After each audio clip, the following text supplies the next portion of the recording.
Greetings and salutations, dear listener, and welcome to Indiscretions, the podcast for the politics of discretion. I'm your host and founder of the website, Katherine Emily. And today, as is our customary format, we're going to talk a little political theory, really dig down into some nuts and bolts and principles that underlie our political culture and political discussion in this country, and then we will attempt to apply those principles to some current events and try to get our bearings in that manner.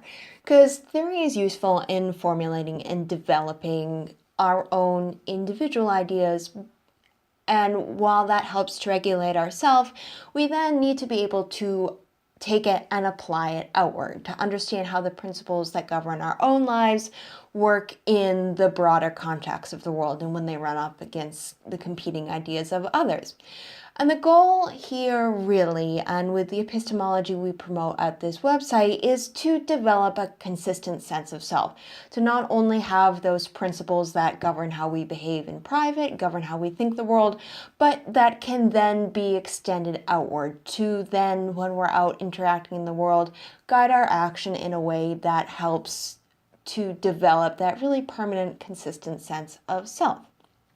And today, we're going to talk about something that's really fundamental to politics, not only to the way that we talk about politics when we're doing analysis, but to the way that governs how we behave when we're at the polls and governs how we think about our actual representatives in our legislatures.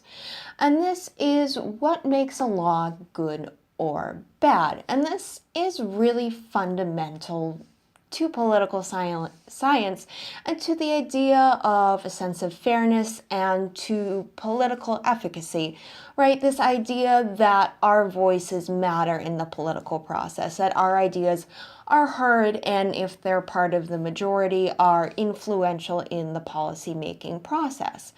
And this is contributive to the democratic sense of fair play that is really at the heart of the American political ethos. This idea that everyone's equal before the law, everyone has an ability to contribute, to participate, and perhaps to affect the laws that govern their lives.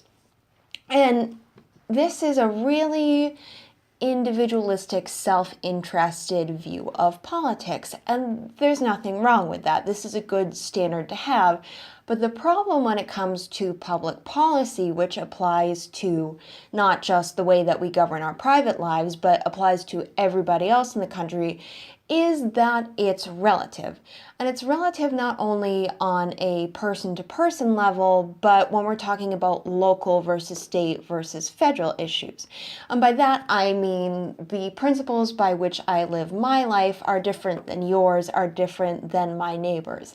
And that affects how I interact with my friends, with my neighbors, how I vote, but it also affects how laws are formed and the basis by which laws are formed, because government often looks at lawmaking from how do we satisfy the greatest number of people, and sometimes it takes a value-oriented approach to lawmaking, and it adopts this universal standard, which is good when we're talking about the individual experience, because the individual experience is an absolute, and it's filtered through the lens of our personal experiences, of our values, of our talents, all sorts of different things, because life is contextual and we can't escape the lens of our own person. And so while your experience is universal and absolute, so is your neighbors, so are your friends, so are your family members. But your individual absolute experience is relative to the individual absolute experience of your friends, family, neighbors, what have you.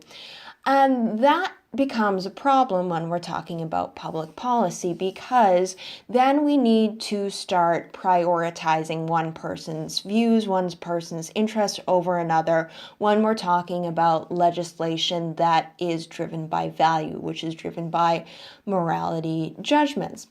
So government too often likes to come in and blur the line between absolute morality and relative morality. It takes that relativity between the absolute experience of individuals and turns it into a moral absolute. And that's a problem because it can infringe upon the ability of individuals to make choices on how to govern themselves. It can abrogate somewhat their ability to make value judgments and to live their lives by those judgments. And it does this by conflating the universality of rights, the idea that you and I have exactly the same rights and we hold them in exactly the same way, and government recognizes this anytime we run up against the law. And instead of just dealing with this in the abstract, it conflates this idea of sovereign rights and really confuses them with the way in which they're exercised. Because when we're talking about the free exercise of rights, now we're delving into more relative matters, because not all rights are always at issue when we're talking about different areas of policy. Not all rights are at issue when we're talking about different interpersonal interactions and the different kinds of ways that you interact with people in your life.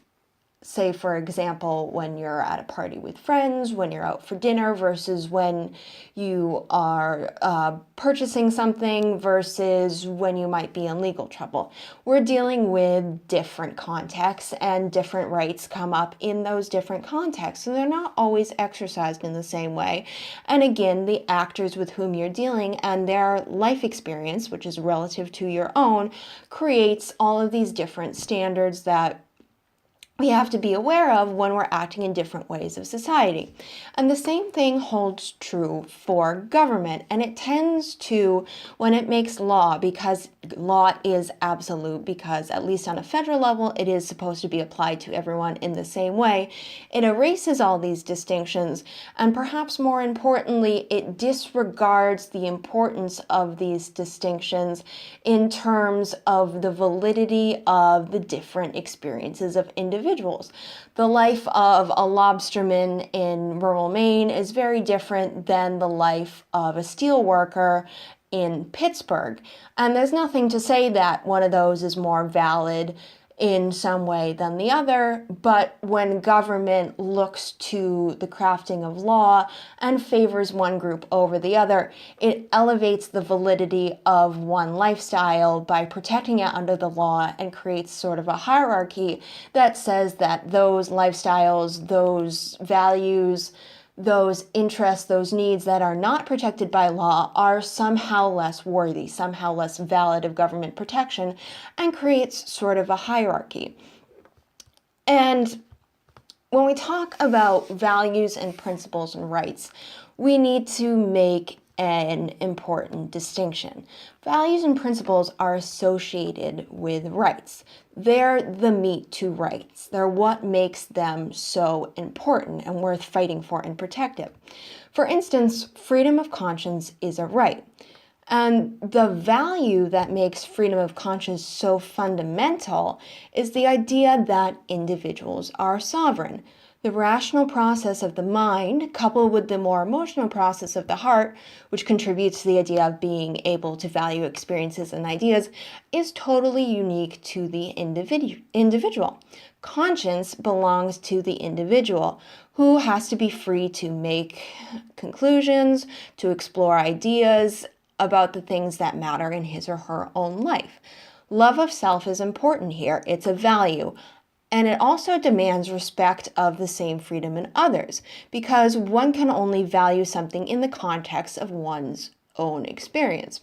But eroding the ability of others to think and feel and value for the self sets a precedent which erodes respect for the individual as a sovereign, and sets a precedent that allows one person to, by sheer force of will, railroad the freedom of another. So if a certain party gains control of the government and decides to promote a certain set of values and to try to force them on people who don't necessarily agree with them, that doesn't necessarily do anything for that morality. In fact, it undermines it because it legitimizes the idea that government can legislate morality, which means that it starts to swing back and forth depending on which party has power, and respect for the sovereignty of the individual right to make moral judgments, to make value judgments, is totally eroded. Morality becomes the force of government power and nothing more. So love of one's own freedom of conscience demands that we respect the same ability in others, even if we don't necessarily agree with the conclusions that they draw. This is the ability to separate theory from application.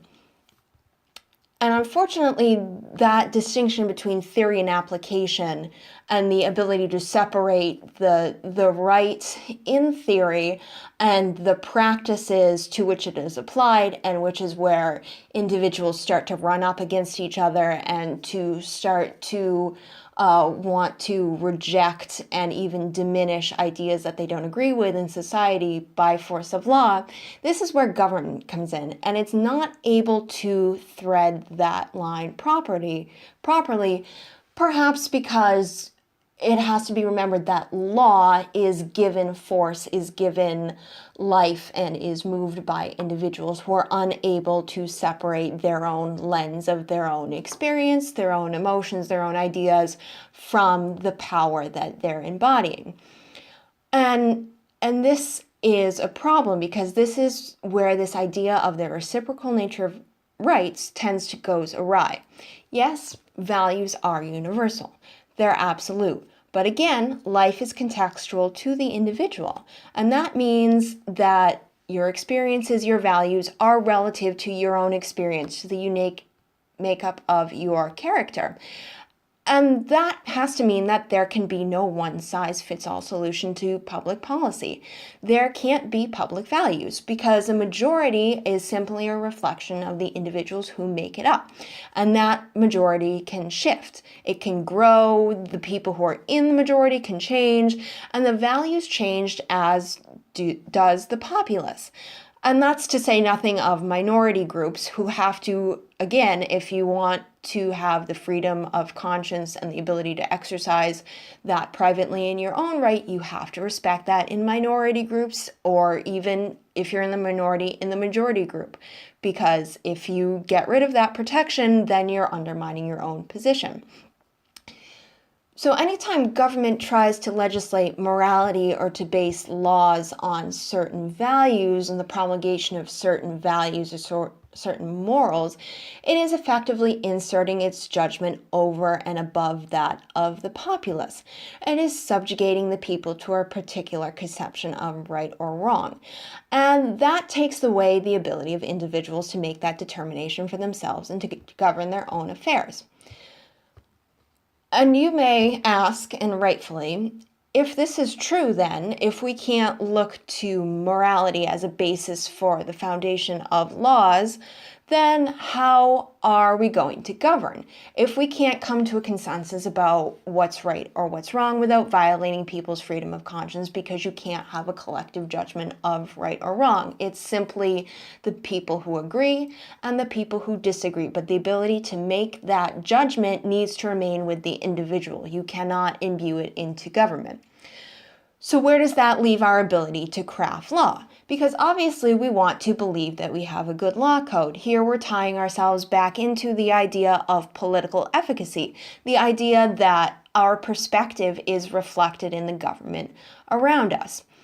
And that naturally should mean that we want to believe that government follows the values that we have, because we believe that our values are correct, because otherwise why would you believe in something?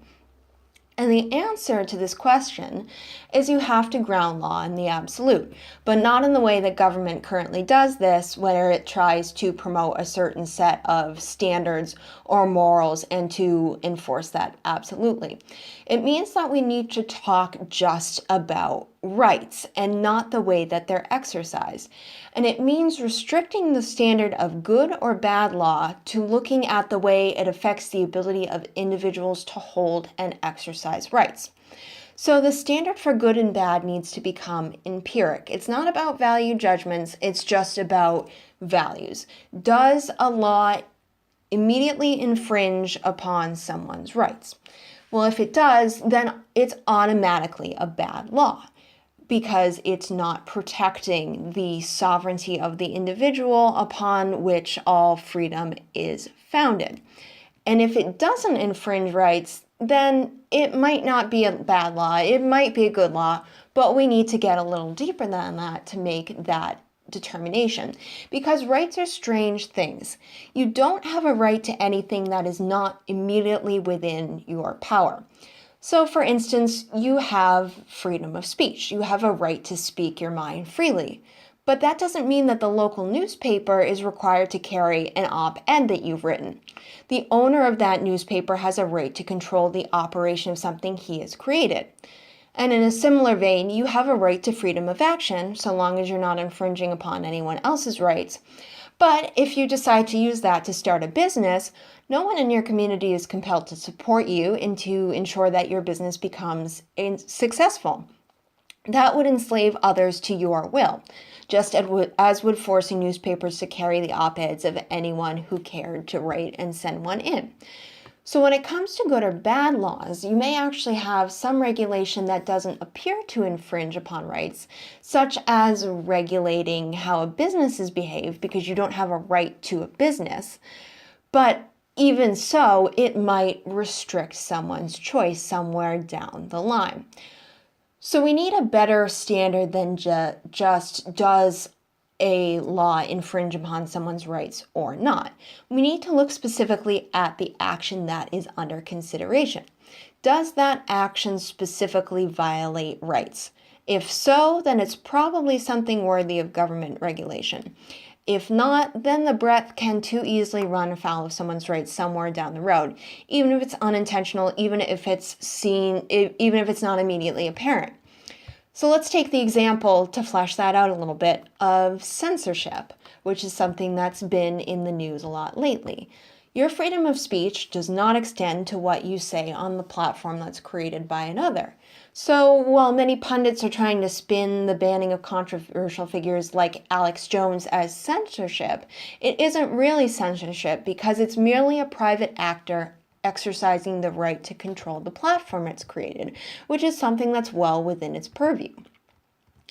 So then you might ask, if you have no right to freedom of speech on Facebook, what's the problem with government regulating offensive speech on social media?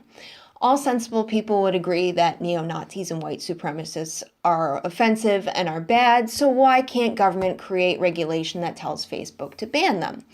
There aren't any rights being violated because you have no right to free speech on a platform that's not of your making, because it's not free speech. It would effectively be Facebook subsidizing your speech, and that would be a violation of Facebook's rights.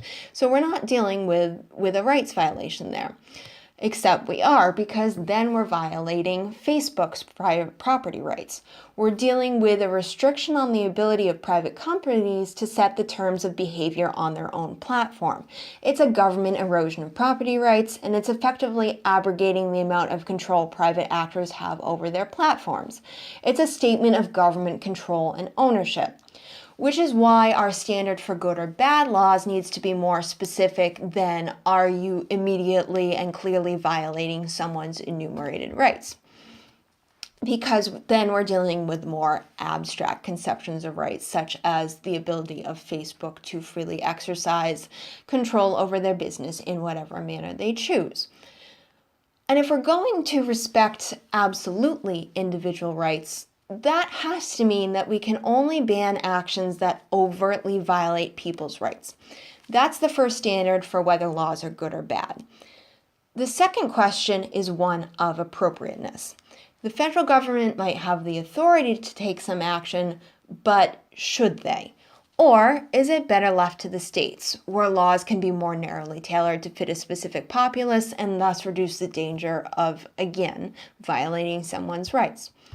Again, for an example, let's talk about censorship. The federal government claims that they own the airwaves because it argues that they're a public utility. But does this mean that the federal government should regulate public decency as it's done in the past? Well, no, because we're not dealing with a rights violation here. But let's set that standard aside for a moment and assume that government has a vested interest in promoting a morally well-regulated populace. Does it make sense for Congress, which makes law for all sorts of different communities, to regulate how media can behave? Or does it make more sense for states and localities to do this? When communities self-police, there's more accountability. The lawmakers are often community members and are affected by the decisions they make, which means they have a more vested interest in the outcome, which means they're probably going to make a better law.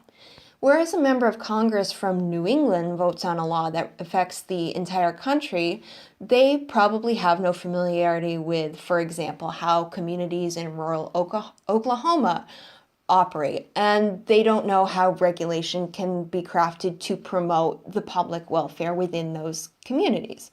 And the same would be true for a representative of Oklahoma who has little grasp of New England culture. So they're good representatives per se of their own communities, but not necessarily of the many other disparate communities which make up the country. So it doesn't make sense to talk about public welfare in that sense when really, again, remember, a majority or a group is simply a reflection of its constituent members. And they may rally around on one point, but still retain all of their many distinguishing characteristics. So that being said, here's what the standard for a good law is. The first question we have to ask ourselves, does the action being regulated specifically violate the rights of a private entity, individual or business? Doesn't matter. If the answer is yes, then we have the basis for a good law. If we are making something illegal that directly affects someone's liberty, then it should be outlawed. But if that's not the case, then we shouldn't pass a law because there is too much room for error. There is the breadth of the way that freedom can operate is enough that you run too great a danger of restricting someone's freedom somewhere down the line that should rise to a standard where it means that no law should be passed.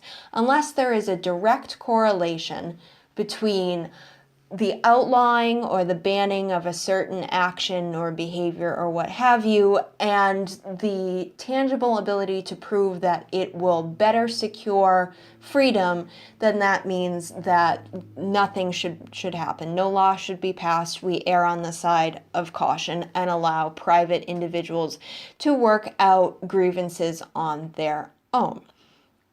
If, however, the reverse is true, if we can prove that the banning of a specific action will better secure freedom for some constituency group, then we have the basis of a good law. But we have another question to ask ourselves. What's the appropriate level of governance at which to address this issue? And as a general rule, the more local, the better. The more people are proactive agents in the decisions that affect them, the less likely the chance that rights are going to be violated somewhere down the line. Survival instinct dictates that you don't alienate the neighbor whose help you one day meet. And you're more likely to obey the principle of the reciprocality of rights if you know the people involved, if you can imagine yourself in their shoes, if you can imagine the harm that may one day be done to them and say, well, if that was done to me in the same situation, I'd be upset, and I don't want to do that. So there's a greater chance that respect for individual sovereignty and for the free exercise of individual rights is going to win out the day. Let's apply these standards now to current events. And again, let's talk about censorship. There is a certain straw man that goes around that sets up the question of censorship like this. And it says, well, you say you're against censorship, absolutely, but would you allow graphic content such as pornography to air on Saturday mornings? And the obvious connotation to this question is this is when children are often watching television or Saturday morning cartoons. And if you say, yes, then I want to allow pornography to run freely on the airwaves on Saturday morning, the implication is, of course, that you're exposing children to pornographic content, and that somehow makes you an immoral question. But here's the more appropriate framing of this question in terms of the standard for good and bad law that we've just laid out. Whose responsibility is it to ensure that my child isn't exposed to graphic language or images? Is it the producer of the show? Is it the network who distributes it? Or is it the government? Or is it me? Because I'm master of my own private domain and I am sovereign in my own private affairs. My will, my values are an absolute juridical force over my own life. We've already established this. And I have a right to govern my own life and those around me with whom I've created a contract. My significant other, my children, members of my family, my friend group to a lesser extent. But my will is not a juridical force over my neighbor. We might have issues in common over which we have to negotiate, say taking care of a tree that's on my property but overhangs my neighbor's property, but that doesn't give me authority to tell my neighbor how to parent his children. It doesn't give me authority to instill my moral standards on all the children of America by running to government and saying, I don't want my kids to see certain types of content on the television, and I don't want to see certain types of content on the television. It has to be banned because it's in the interest of everyone's moral health. I'm the master of my life, and that means it's my responsibility to be a proactive agent when it comes to advancing the values I believe in. Whether that means not watching certain television shows or not purchasing certain types of music if they contain content I think is offensive, or seeking out companies who support the same values I do. But that's not a limitation on the producers of art or music or what have you. They are still free to pursue their own values in the things that they create, and then it's my responsibility to negotiate the broader world and to seek out things that are in line with my values and to support them and to reject things that don't. It's not the responsibility of the rest of the world to try to bring themselves in line with me. It's my responsibility to negotiate the wider world and find a path that is amenable to my worldview. It's well within the purview of, say, Disney to choose not to broadcast a certain type of content because it violates their ethos or it's likely to alienate their target audience. They have the same responsibility that I do to be self-policing. And if I don't like their decisions, I go elsewhere. Or if it's within my wheelhouse, I make content that's more in line with my values. But in dealing with this idea of censorship and of moral regulation and of keeping objectionable content off the airwave, let's go back to our standard of what is an appropriate law. Question number 1. Are we banning an action that violates people's rights? And the answer here is no. We're not dealing with freedom of speech because these are private companies policing their own platforms and having the absolute right to be masters of their own creations. It's not a free speech violation in terms of the way that I interact with content providers and cable channels. I don't have the right to tell Disney or CNN or whomever how to run their business, even if I'm a client of that business because I pay for their service. It's a transactional arrangement. And if I'm unhappy in that, then it is my responsibility to take my business elsewhere and find a better deal that's more in line with my value judgments. So we're not dealing with a violation of people's right. If for some bizarre reason, ABC decided to start broadcasting pornography at 8 a.m. on Saturday mornings, we're not dealing with speech rights. We're not dealing with any sort of rights violations. It's my responsibility to turn the TV off and to make sure that my children or whomever are not watching that content. It is not the responsibility of the network to kowtow to me. that would be a violation of their sovereignty. My sovereignty does not extend beyond me. Their sovereignty does not extend beyond them. So we're not dealing with a rights violation. So should we have a law that promotes censorship and says that the networks have to keep to certain decency standards? On that question, the answer is no. But for the sake of the academic exercise, let's go to question 2. Is the action in consideration within the purview of the level of government in question? So in this case, should the FCC be making laws about content and promoting community standards? Is there some enumerated power in the Constitution that gives it that right, or is it better left to state governments? Now, this is a little trickier because, of course, we've already decided that no, we shouldn't have censorship because we're not dealing with a rights violation. But as to the question of should we leave it to the FCC versus to local community guidelines, that's a little trickier. Because we're dealing with the FCC idea that the airwaves are a public utility and the federal government owns and regulates them, versus you don't have a national community per se. The federal government looks at the nation as a whole, but it looks at it through the lenses of state governments, at least the way that conceptually the Constitution is written. We're looking at federalistic units which retain their autonomy, which retain their individualism, and the varying natures of communities across the country is meant to be respected and reflected in the discourse and the debate that contributes to the way that public policy is crafted. But if we want to talk about censorship in the sense that